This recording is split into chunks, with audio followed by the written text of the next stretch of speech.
about to change.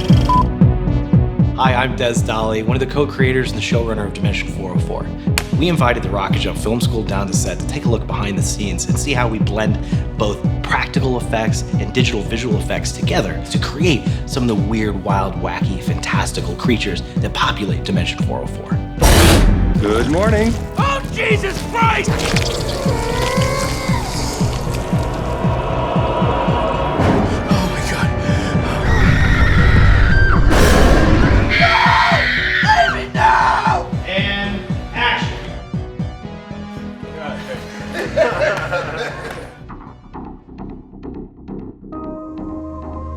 On Dimension 404, we work with two incredible vendors, Playfight VFX, whose work you may recognize from Video Game High School, and VGP Effects and Design Studio, led by Vincent Guastini, who we worked with on every 90s commercial ever.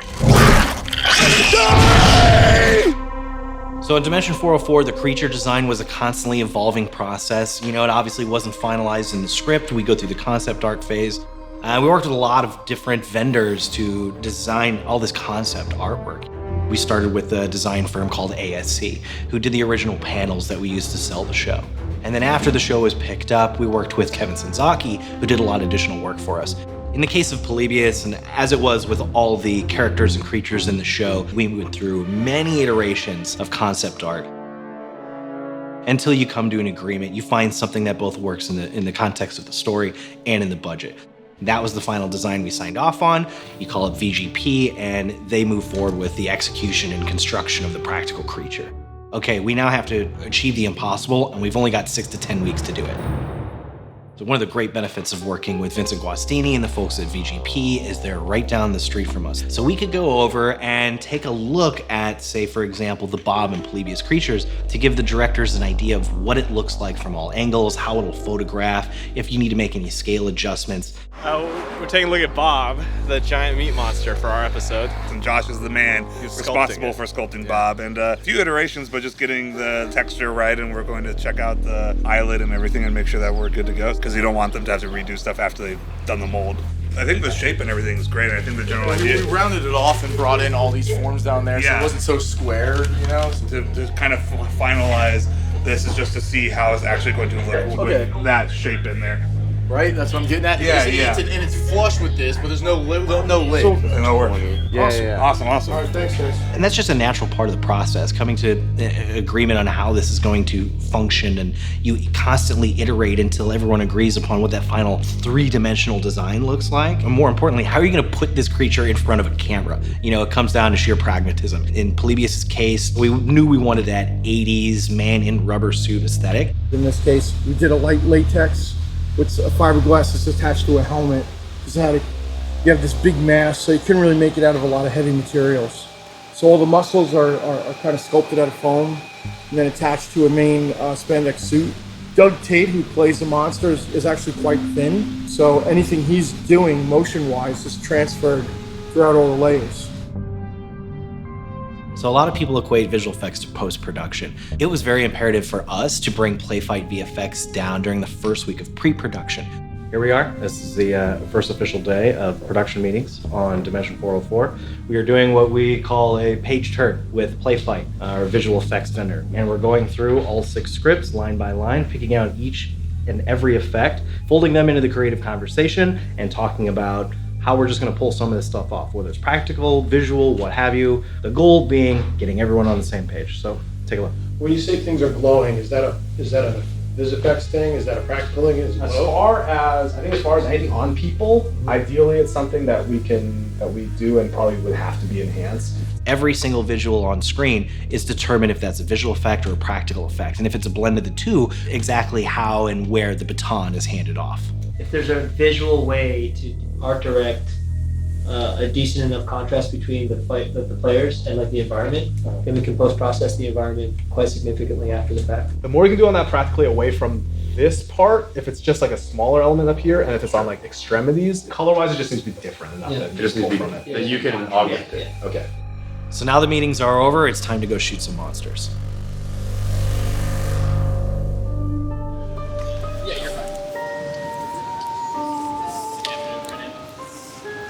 The part where you're clenching your fist is good. that sort of thing. Yeah, that looks awesome. Really great thing about production is it's easier to continue the conversation and collaboration as everyone's housed on set together. So you've got production, you've got the directors, you've got Playfight standing alongside VGP and the practical creature effects crew, and everyone's working hand in hand to realize all these effects that were once on the page and now have to be put up on screen.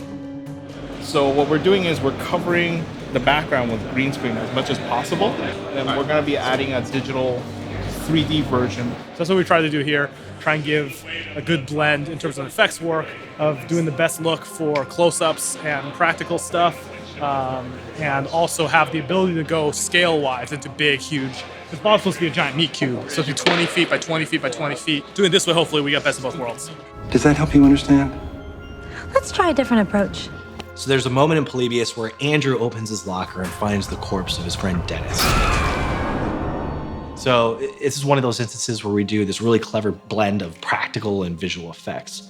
So for the effect itself, we basically just took an old corpse prop they had laying around and we covered it in blood and we jammed it in a locker in a spare batch of the character's wardrobe. And that's step one. And we used that as our background plate. All right, what's back to this? First team stepping in. While our makeup department painted a corpse look on our actor. And we filmed him in front of the locker so we could get a couple of looks of his face in the actual natural lighting in the scenario. And then we're gonna sub in Dennis's red head and his entire face on the dummy head and then shove him into the locker and make it look like he was shoved into the locker from the beginning.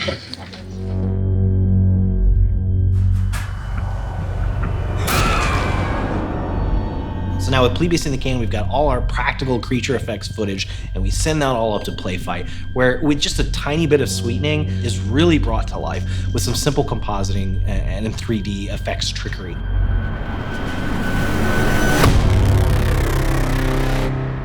For example, bringing Polybius to life with this fantastic supernatural wispy smoke effect on the eyes was something that took a rubber suit and kicked it up to 11. And then, of course, there's its materialization. The first time we see Polybius come out of the cabinet. So what is otherwise just a plate of a guy in a suit walking from right to left across the frame, you hand that to some VFX wizards like Playfight, and by the time they're done, you've got this amazing, never-before-seen practical creature being materialized from digital dust and bits. And everyone celebrates for just a brief moment because then it's moving on to the next creature with Sinithrax. So in the Sinithrax script, we have a variety of tentacles performing a multitude of actions. 3, 2, 1, action. We really benefited from having practical tentacle effects on set, both for the actors to interact with and then to use as photographic reference for Playfight to use when they're in the compositing and 3D animation stages later on down in post-production. Oh, holy balls! In the climax of Sinithrax, of course, we have the Zack monster.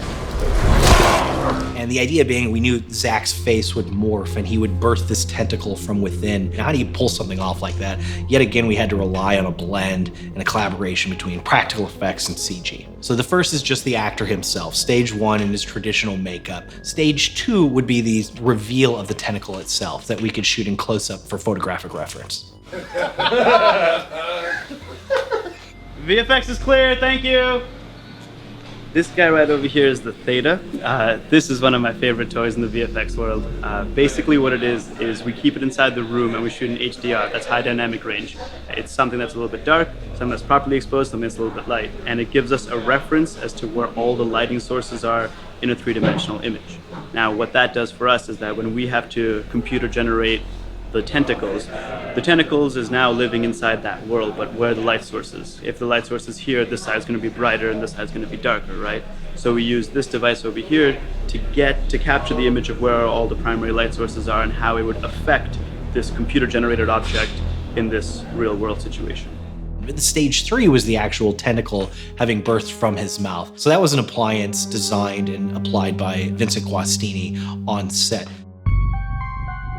Have a rig that can actually be inserted and strapped onto the actor, and the appliance covers all of that, and then we have like a fishing line that'll be on the end of this. Hopefully with everything edited, everything, it's a perfect symbiosis and a balance between practical CG, and it should be a very exciting sequence. All right, everyone ready? And action!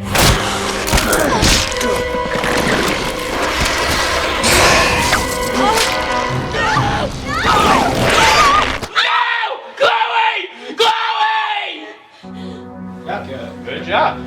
It's just another instance of a handful of really talented departments working together to create this illusion of something that's otherwise impossible.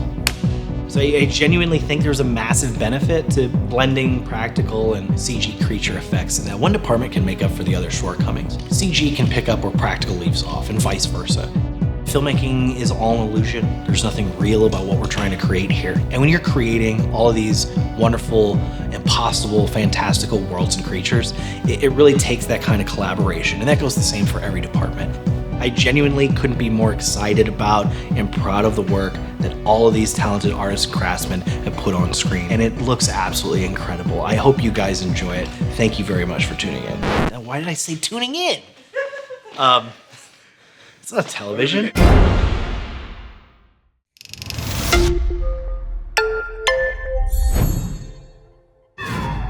Hey guys, thanks for watching the video. If you want to see more behind the scenes on Dimension 404, head over to the RocketJump 2 channel and check it out.